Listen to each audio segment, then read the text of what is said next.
So let's hop straight into the vinyl of the week, Josh Abbott Band's Front Row Seat. As stated before, this is by far, it's my favorite Josh Abbott Band album. It's one of my favorite, it's probably like a top 10 album for me of all time. I love this album so much. This is for sure my favorite Josh Abbott. Album. If you haven't heard this one before, when it was released, they took it away. They took off like the acts part of the song titles, but it was 5 acts. And, I mean, they had weird names to it, but pretty much it was living single and free, falling in love, being in love, breaking up, and getting over the breakup. And so it was just this really cool thing of a cycle from start to finish of a you know, how sickle cell anemia. Yes. Sickle cell anemia, the mitochondria is the powerhouse of the cell. There may be only one thing every American remembers from school, but it is that the mitochondria is the powerhouse of the cell. Anyway, but yeah, so it's a really cool way of making an album, because usually albums, it's like one happy song, 2 sad songs, 2 happy songs, a sad song, and it just kind of goes back and forth. Whereas this one, it goes from happy to sad to kind of uplifting again, and it's a really cool way to put an album together. I really like it because precisely what you just said. It's something that doesn't happen all that often, where there's a very clear and obvious journey from the beginning to the end. You know, there's a lot of albums, you know, you usually try to have similar themes, you have things that play off other songs. The track listing matters, obviously, for most albums. Some of the shit nowadays does not matter whatsoever. But I do think it's really cool that this album is just following the journey of a relationship, and it's really cool. Yeah, so we'll hop right into it. Track number 1 is While I'm Young. No matter what band plays, I'll have a beer in my hand, leaning up against the stage. Someday I might be worried about saving all my cash, but tonight all I'm looking for are memories that last. There'll be time enough for serious when the bars are closed and all is said and done. So I'm having fun while I'm young. This is just pretty much like I said. It's butt fucking. It's pretty much a song of, it's the bro country-ish kind of thing of like, do all this stuff while you're still young, while you still can, living young, wild, and free type thing, and it's just a really upbeat, happy song, and I mean, this is probably my favorite of the first act. Looking at the other two, it's nice. It's nice too because it seems like the fact that you know when you think about the way that they wrote this album and put it together, you know, they already knew where they were going with it. So it seems, you know, at least in my brain, that there's some sort of self-awareness to it, where it's not just like, let's just be stupid and have just a fun song just to kick it off. It's like, it seems like the naivety essentially of the song, with just do shit while you're young, you know, you're bulletproof, all that shit, is really cool, the way that it then leads into eventually going down the shitter. Exactly. Speaking of taking a shit, number 2. Indeed. Number 2 is I've Been Known. And I'll do my best to answer any questions you might ask about my life, but I must warn you, some stories might make you laugh, like I've been known to get drunk, ride around in a pickup, but I don't condone a DUI. And I've been known to give my heart away. It seems like yesterday I gave you mine.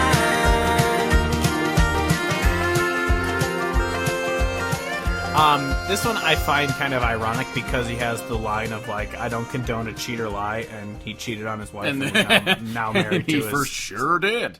Yeah.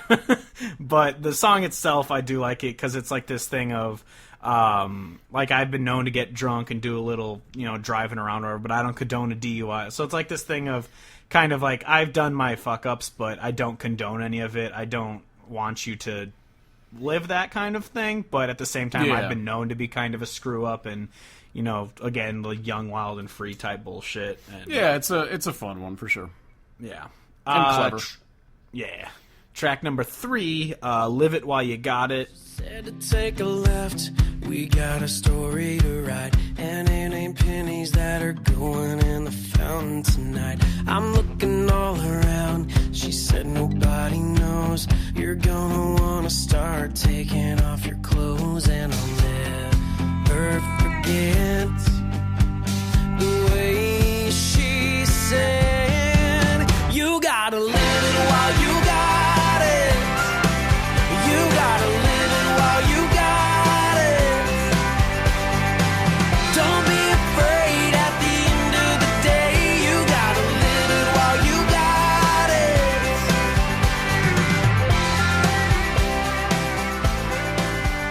It's pretty much the same thing as While I'm Young.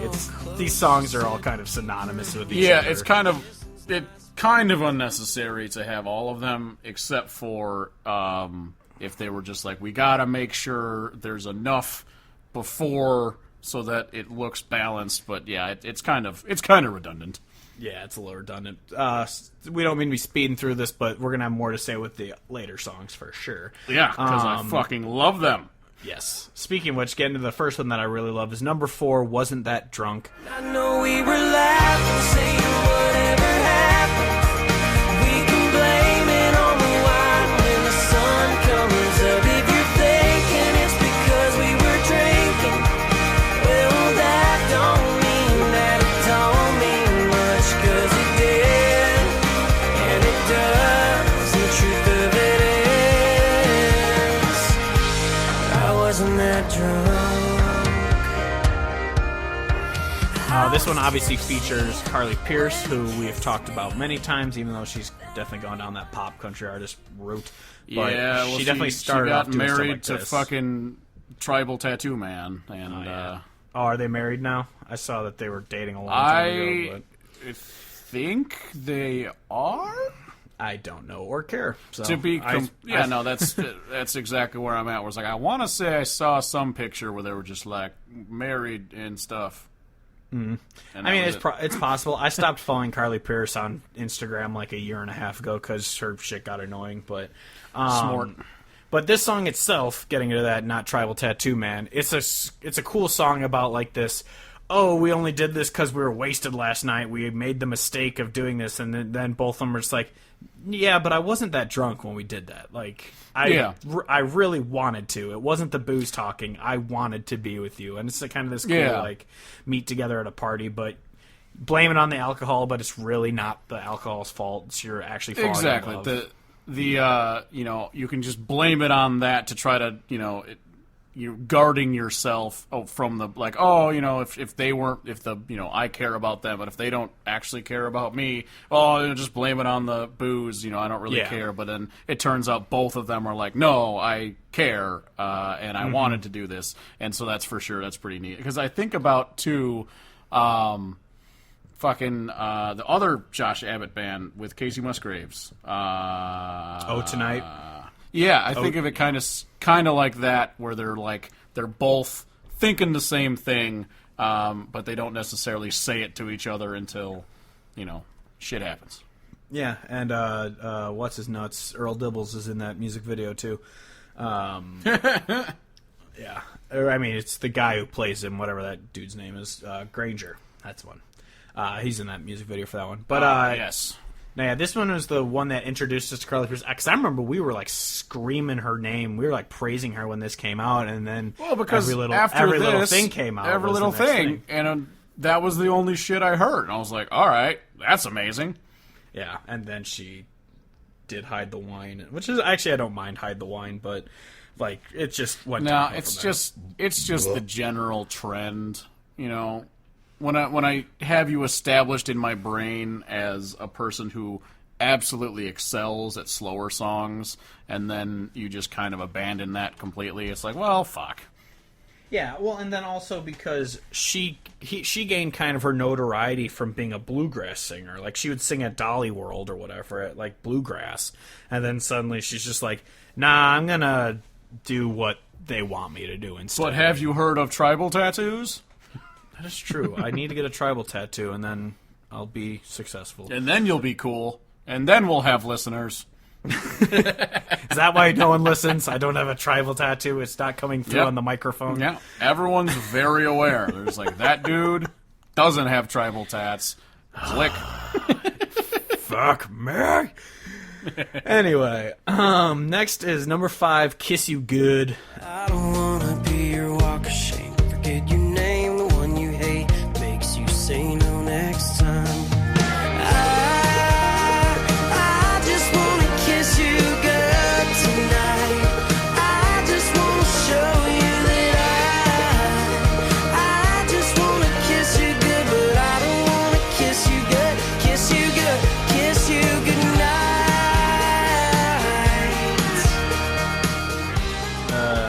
It's Kiss You Good. I don't know. Kiss you good. I'm gonna It's kiss you right on the mouth, Kenny Rogers.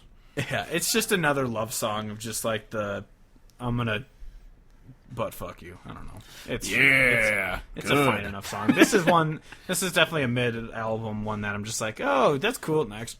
The thing that also I think is hilarious is that this and then the next one, they both have good in the title, and it's kind of annoying that they both have good in the title.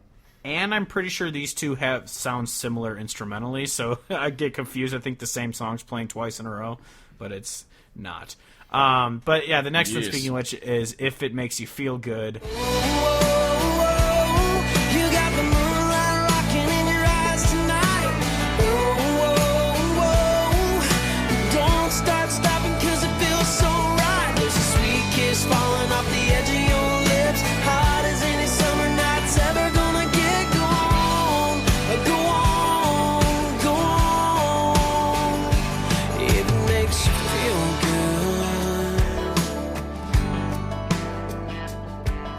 good. This one it's also kind of like the Wasn't That Drunk, where it's like, you know, if it makes you feel good, just do it. Don't let your whatever stop you, the social stigmas or whatever the fuck.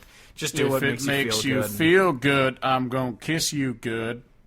On the mouth, Kenny Rogers. Kenny Rogers.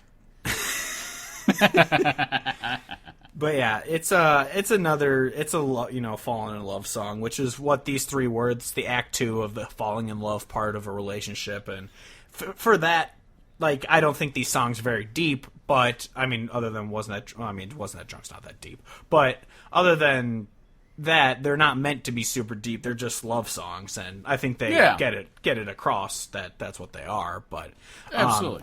The better love song is number 7, Crazy Things. Crazy things roll off your lips as innocent as honey drips, and you whisper, I'm all you'll ever need. Soft and sweet, crazy things like you feel blessed to have me in your life, but I confess, I think I'm the lucky one. Oh, you say crazy things like I'm the one you've always prayed for. I really love this one. This is one of my favorites on the album too, where it's just like wow, she's saying all this crazy shit like she loves me, and like kind of that thing of where you're kind of making yourself out. It's like a self-deprecating type album where she says all these crazy things like you're the only one I want and I love you and all this kind of stuff, and it's just a really clever thing of kind of bashing yourself while being like, why does this girl even love me? I'm not really worth loving in a kind of a sense. I love these kind of songs, which is a red flag, in case you're wondering. Kevin is single. But next up is the titular song is number 8, Front Row Seat. As the world gets just a glimpse of who you are, they can't see 'cause they'll never be this close to your heart. Everything that I see when you open up to me, how a fool like me gets so lucky to get a front row seat.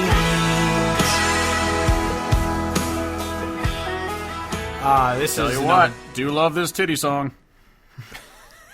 It's about going to the strip club, just setting your dollar right there on the stage for her to come. And he's over. just like, man, I can't believe I have a front row seat, and it only costs $1.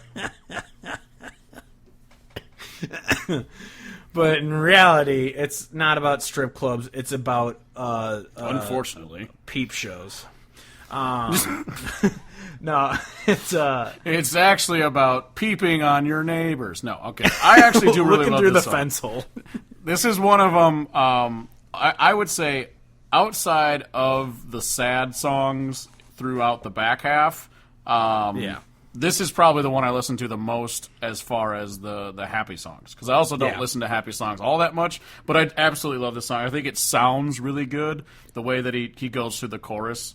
Just as, talking about as bad as the world gets, how is he so lucky? And it's just, I like it a lot. No, it's a great love song. Next is number 9. The next song, the second song with Kiss in the name, is Kisses We Steal. It's the kisses we steal, thoughts we reveal, around the corner, just out of sight. Whisper real close, 'cause I wanna know what you got in mind for later tonight. It's the kisses we steal,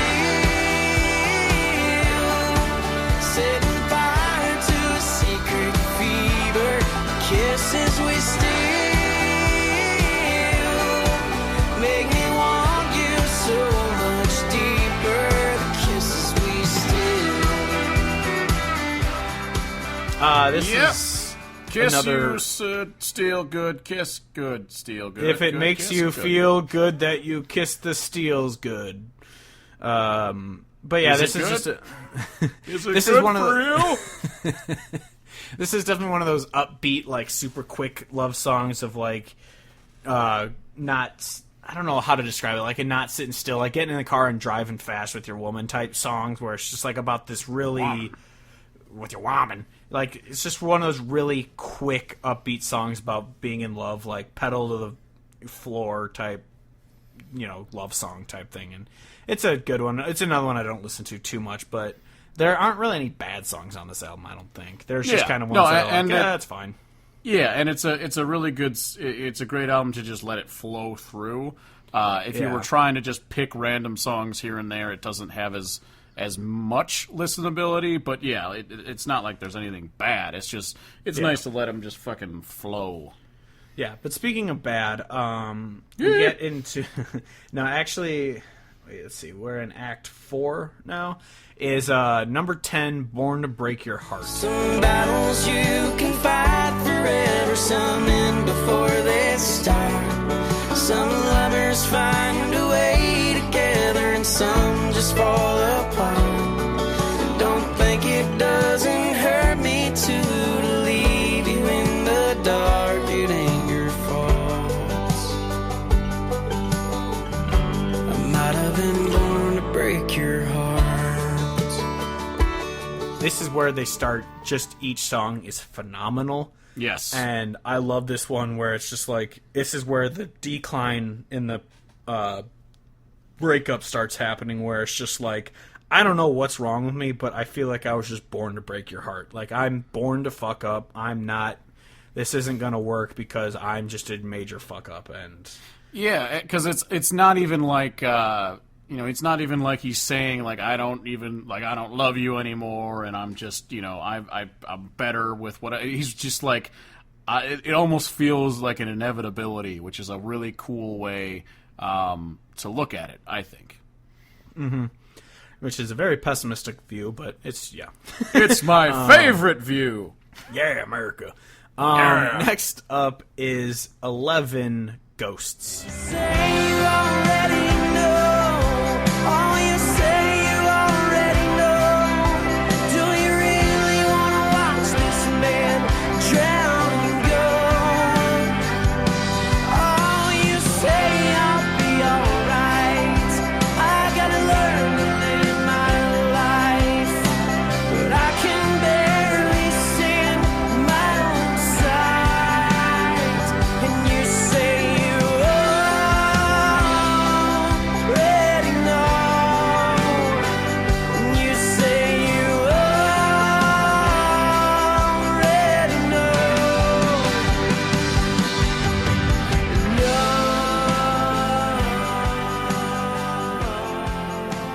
this is another one that I It is a love. spoopy song. It's just actually just a Halloween song singing about Frankenstein and mummies and ghosts. They just cover Monster Mash, and that's it. Exactly. Next song. No, it's just one of those kind of. It's not a completely original idea, but it's the song where it's just like I'm going around and I'm just seeing ghosts of like your memory type thing, and like I'm trying to look up the lyrics just to read. I do love the lyric in the chorus though, where it's just like, you say you already know, do you really want to watch this man drown and go? So it's really just kind of this thing of like, do you want to watch me suffer and just walk away from it kind of thing? And goodbye is the hardest part. I was supposed to hold your heart like the grains of sand through my hands, it fell apart. And it's just this amazing, amazing breakup song about just regretting every terrible thing that's happened. And yeah, seeing the ghosts that are kind of, you know. Yeah, Yeah. absolutely. Yeah. Next up is number 12, This Isn't Easy, in parentheses, her song. This isn't easy. This isn't easy. Yeah. This isn't easy. It's what I gotta do if I'm ever gonna start to really get over you. Oh, so curse my name. Honestly, it used to be the next song that was my favorite, but I think this is my favorite song from this album. I've listened to this one so many fucking times. It's that I love this song so fucking much. Because this is like Amnesia, which, spoiler alert, is the next Oh, track. God. You let people know about the track off an album that is 4 years old. How are they supposed to know what we were going to talk about next? I know, I'm sorry. But, like, Amnesia is, like, a really cleverly written song about, you know, wanting to forget. But this one, I feel like, is the most from the heart, heartbreak, torn, like, heart ripped out of your chest type song, where it's just like, because the opening line is just like, I'm blanking out, but it's like, you say you want to talk, but, like, I just can't do it right now, like, how dare you say you want to, like, speak to me type thing, like, after what you've put me through. Yeah. I can't, yes. I can't remember what the actual line is, but it's great like that. Look it up! Yeah, no, I really don't have time to talk to you, and how dare you even ask me after all the hell you put me through. Like, it's such a powerful lyric like that, Yes. where it's just like, and I never said this wouldn't be hard, but this time I've got to guard my heart. Like, it's this thing of, like, I have to let you go, but it's killing me to do it. Like, it is impossible for me to say, like, no, get the fuck out of my life, but I have to. Like, for my own sanity, I have to tell you to, like, leave me alone. And it's such a powerful fucking song that I think this is my favorite off the album. But obviously I understand if your favorite is the next one, which is number 13, Intro, Josh Abbott Band reads the dictionary. But no. I do... it's a fine intro if you want to have intros, whatever. Yeah. But it does really bug me that he just, like, reads the definition. He's like, yep, that's it. And I'm like, okay. Amnesia. It's brain injury or emotional... I forgot what this word meant until I read it. No, but honestly, Amnesia is, you know... Which is it number is my 14, favorite song. which is Amnesia, yeah. Have to forget you, or even know I'd ever met you. I wouldn't have to regret you or let you wreck me one more time. What I don't know wouldn't hurt me if I can lose my memory. I think maybe I'd be fine if I just lost my mind. I wouldn't have to replace you. I could just erase you, and I wouldn't have to know how much I need you. If I had amnesia, something stronger than tequila. Yes, this is my favorite song.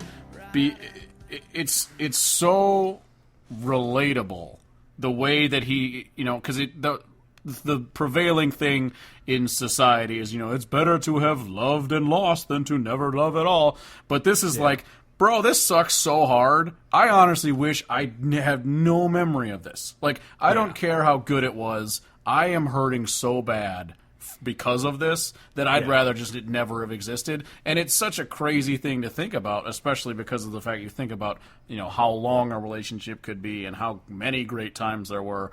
But the way that it's just incredible. I love it so much, and just like sonically, it sounds great. Like it sounds great. It's all of it comes together very nicely. No, yeah, I do. Yeah, this is by far like it's right there in close second place for me. Just because, like I said, I think this isn't easy. It's just such a like straight from the heart song, whereas this is more of kind of the more thought out, clever, kind of lyrical one.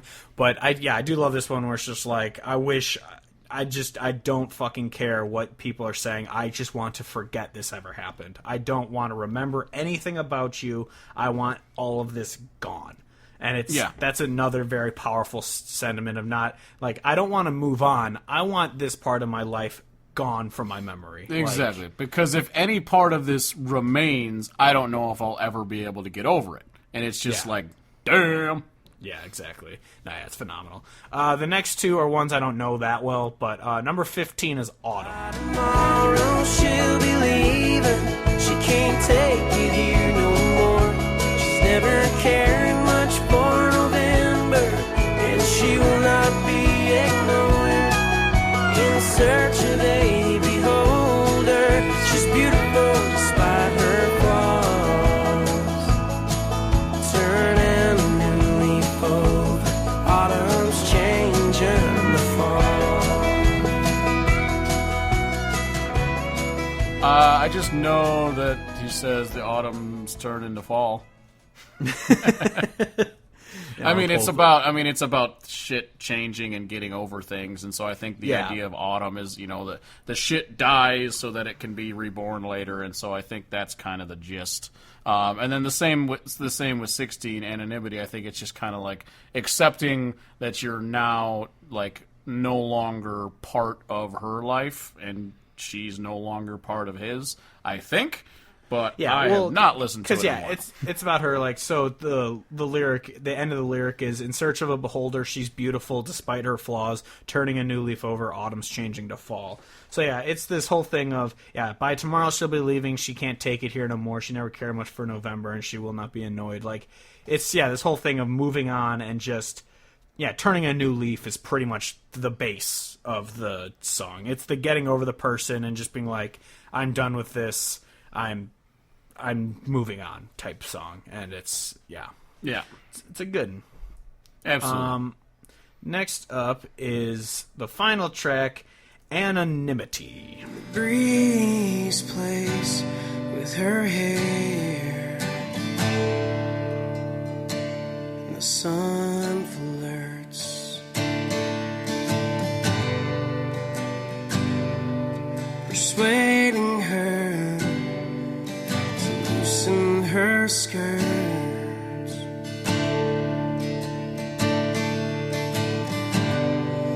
If the grass is our comfort and the clouds are security, I wanna lay with her in this Anonymity.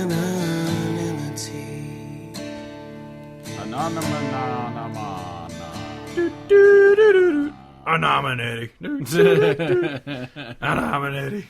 Yeah, like I said, I haven't heard this in a long time, but I think I get the general gist, but I don't know. Yeah, I like the very slow acousticness of it. Granted, that's the very stereotypical end of an album thing where you just put an acoustic song on there to slowly outro the album. But it's just, I don't understand it completely, because obviously it says like persuading her to loosen her skirts in the grass of if the grass is our comfort, then the clouds are security, I want to lay with her in this anonymity.